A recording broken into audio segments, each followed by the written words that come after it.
How I changed my personality in 6 weeks? Come on. Very clickbaity, I know. I'm sorry about that. Hey, I'm just like you. Normally, seeing a title like this, I wouldn't even think twice and immediately just swipe away.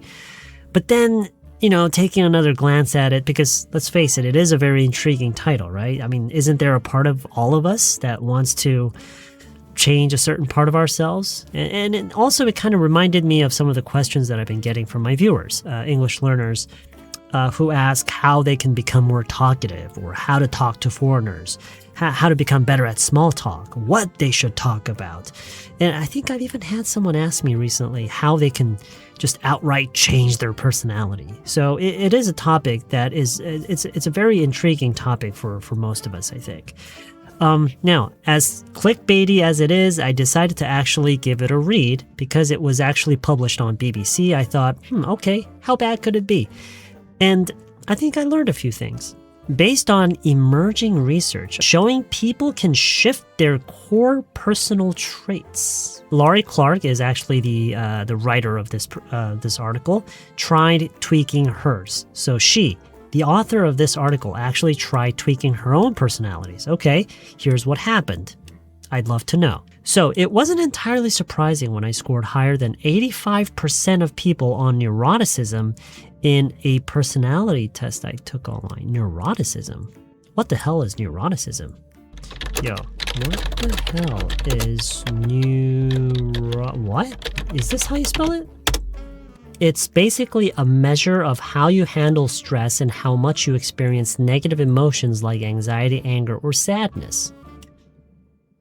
Okay. So it wasn't entirely surprising, which means that she was somewhat expecting it when I scored higher than 85% of people on neuroticism. I see, okay. So she's not very good with negative emotions and stress in a personality test I took online. I don't know how much you would put faith in those online personality tests, but whatever. My editor offered me an intriguing assignment. Would I like to try tweaking some aspects of my personality? Drawing on emerging research from the field of personality change. So her editor suggested that she give this a try.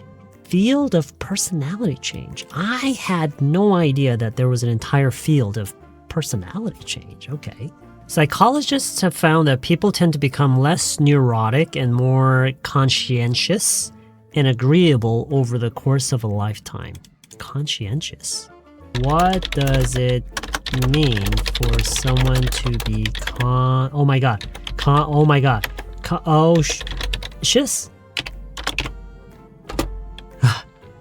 Tell it to me like I'm a third grader. It means you are the kind of person who works hard, follows the rules, and takes care of your things without being asked. Okay. Imagine you are cleaning your room.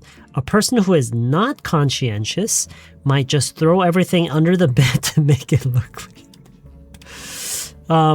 A conscientious person will pick up every toy, fold their clothes, and put everything in the right bin because they want to do a good job, even if no one is watching. Okay, I think I get. So according to psychologists, as we get older, we become less neurotic and more conscientious. Okay. And agreeable. Okay. What does it mean when someone is described as being agreeable? Being agreeable refers to a person's tendency to prioritize social harmony and cooperation. A highly agreeable person is generally perceived as kind, sympathetic, and cooperative. A growing number of studies suggest that with targeted interventions, we can achieve the degree of personality change typically seen over a lifetime in just a few months. Okay, so that means there are personality changes that happen over the course of a lifetime, but we can reduce that and make them happen in just a matter of a few months by using certain strategies and methods. Really? Like studies actually show that? For my own experiment, I only had 6 weeks. Okay, 6 weeks, that's like a month and a half, right? It turns out that in addition to sky-high neuroticism, I'm also very open, scoring in the 93rd percentile. 93rd percentile, that's really high, right? Meaning I'm more open than 93% of people. So more open, does that mean she opens up more to people? Oh, okay, here it is. Openness indicates receptivity to new experiences and ideas. Oh, I see. So more open-minded. My conscientious was also very high. Okay. My neuroticism might be the worst thing about my personality, but it's far from the only thing I change. Okay. That means this is the worst, but there are other things that she would like to change about herself. Okay. So I think this sums it up nicely. Typically, people want to become more extroverted and conscientious while being less neurotic. Yeah, of course. Yeah. I wanted to become a little more extroverted, sure, much less neurotic, of course, and a little less conscientious insofar as it pertains to perfectionism. Okay, so she's saying that because of her conscientiousness, she tends to be a perfectionist. And she's not too happy about that because it's stressful, right? Being a perfectionist is stressful. So she wants a little less of that, a little less of conscientiousness. So she's listing out the things that she wants to change about her personality. I also wanted to become more agreeable. Yeah, I guess being agreeable and being extroverted are kind of on the same page because I think a lack of trust in others is one of the things that sustains my neuroticism. Yes, that's absolutely true. Because if you're not agreeable, right? If your agreeableness is low, then you don't value social harmony as much, right? You think about yourself. And so that's going to sustain your neuroticism. You're going to, keep being neurotic all the time. Right, of course.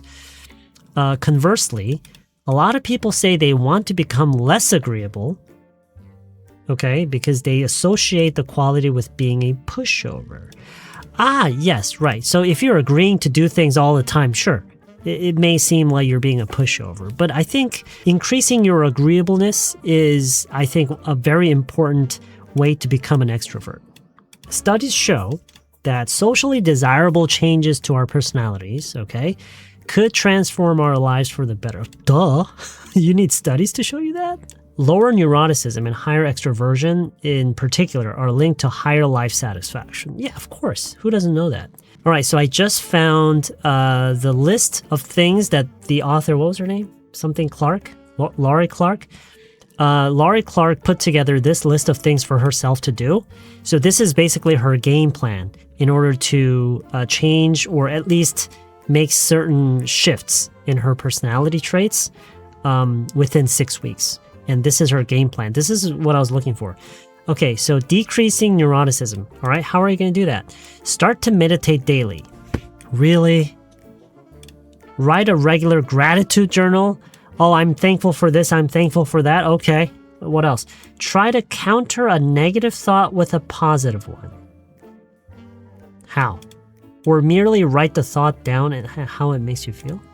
Try to counter a negative thought with a positive one. How? What? Oh, okay, so whenever you have a negative thought, whenever a negative thought starts creeping in, always have it accompanied by a positive one. Okay, so, all right, so this is bad, but then there's this good thing. Is that how you do it? Increasing extroversion. Okay, so how do you become an extrovert? Go to events to meet new people. Say hello to a cashier at the shop. Open up and honestly tell a friend how your life's going right now. Increasing agreeableness. Okay, so this is something I'm very bad at, okay.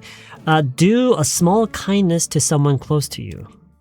When you intend to say something mean about someone, okay, say something positive instead.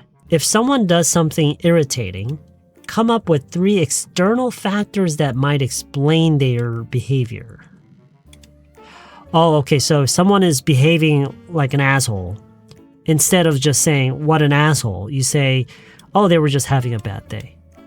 Instead of, okay, they're a bad person. I see, okay. Actually, I like this one, yeah. For example, you're on the road or you're driving and you see this car who is driving unreasonably fast and like cutting in front of you. Instead of saying, oh, you asshole, you say, oh, I guess he has to really go to the bathroom, right? I think that's what it's talking about. Okay, what's next? Increasing conscientiousness. Pay a bill as soon as you receive it. Oh, I'm very bad at this. Organize and clean up your desk. I'm very bad at this too. Spend 30 minutes writing down a list of your short-term and long-term goals. I've never done this. I've never done this. Wow, I guess my conscientious level is really, really low. I don't know about this one, but I'll definitely start with this. Increasing openness. Okay. Read a news story about a foreign country. Go to a poetry reading?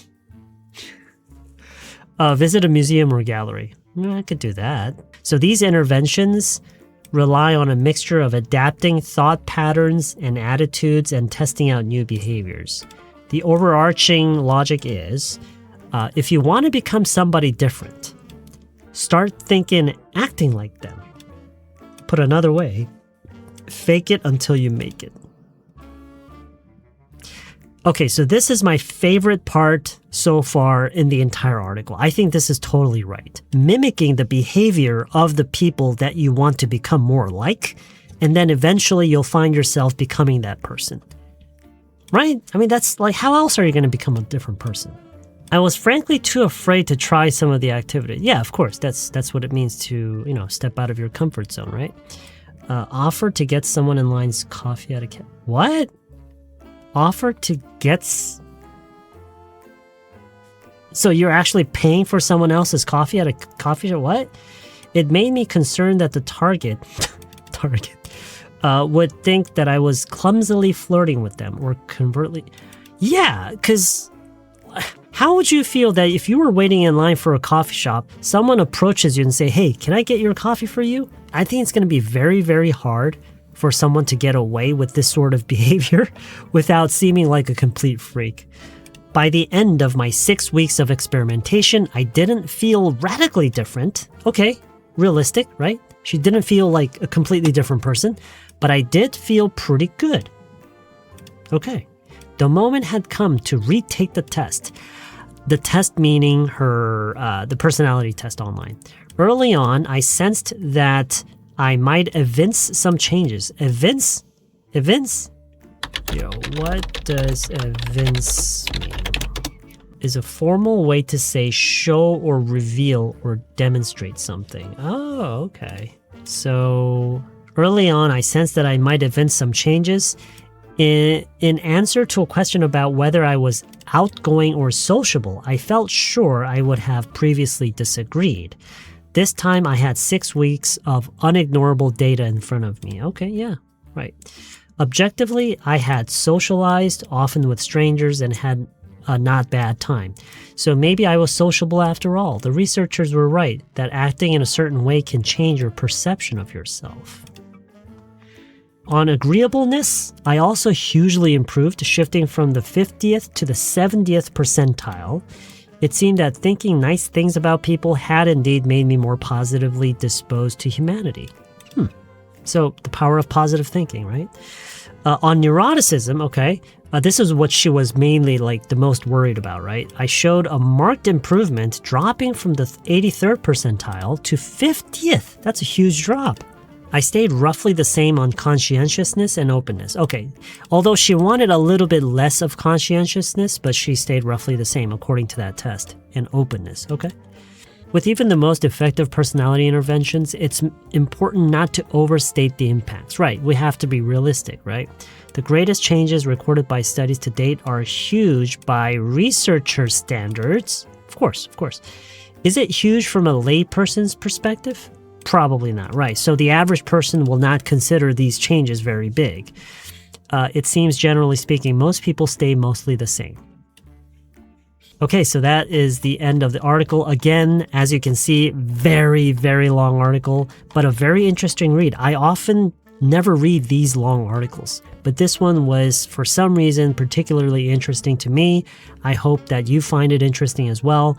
Again, I will add the link in the description somewhere down below. I think if I were to summarize the core message of this article is that if you want to change something about yourself, start mimicking the behavior of the people that you want to become more like, as I've said, and do that long enough until you actually feel natural about yourself. If that makes sense.